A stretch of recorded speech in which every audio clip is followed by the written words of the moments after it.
Don't buy the 13-inch M2 MacBook Pro. Today I'll be going over the biggest downsides to buying this laptop and what you should look into buying instead. But stick around to the end of this video as I will be going over why Apple makes this product in the first place. Let me just put this into your brain for a second. The 13-inch MacBook Pro is $100 more than the M2 MacBook Air. With that now in your mind, the main reason why you should buy the Pro is that it's using an older design. It's not just about looks, it's about its functionality.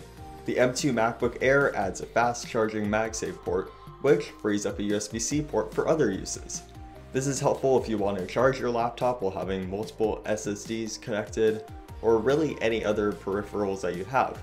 With that redesign, the M2 Air also brings new colors, a lighter weight, and a bigger screen. The display size didn't increase by a lot, but it's still something, and it frees up more vertical space. Inside of that redesigned display is also a new and improved FaceTime camera that finally does 1080p instead of 720p. That alone could be the reason why you'd want this laptop, especially if you're frequently on video calls. At this point, the only reason I could see somebody wanting the M2 MacBook Pro is for the slightly longer battery life and the touch bar. But other than that, the M2 MacBook Air clearly has a lot more going for it. If you're wondering about performance differences though, I wouldn't expect there to be too much of a difference unless you're doing heavier tasks.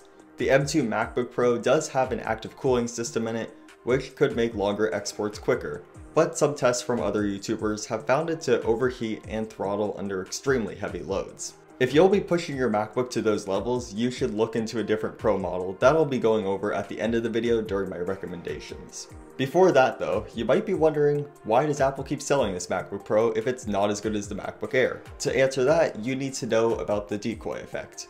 I'm almost certain that you've seen this effect before. Here's an example. Let's say that you go to a movie theater and at the concession stand, there are 3 sizes of popcorn. The small size costs $3.50, the medium size costs $6, and the large is $6.50. Out of these 3 options, people would rationalize that the small isn't enough popcorn, and they'd immediately eliminate that option from the mix. Between a medium and a large size, someone would also rationalize that a large popcorn is only 50 cents more than the medium, so you might as well just buy that. That person in this scenario ended up buying the most expensive popcorn because it seemed like the best deal to them. Applying this to Apple's MacBooks, we could see a similar effect. The 3 options we are presented with are the M1 MacBook Air, the M2 MacBook Air, and the M2 MacBook Pro. When looking at the lineup, you'd see the older MacBook Air for $1,000 and assume that you should get the newer MacBooks with the better processor. That leaves the M2 Air and the M2 Pro left. Many users would see the Air with the better specs and newer design that's also $100 less and automatically go with that. They eliminated the base Air and the base Pro model in favor of the M2 Air. Apple doesn't want to sell you an M2 Pro. The way I look at it, Apple is only keeping it around as a decoy for people to rationalize saving $100 and going for the M2 Air instead, just so they won't have to buy last year's model for $1,000. Now I did say that I would give my recommendations, so here it goes.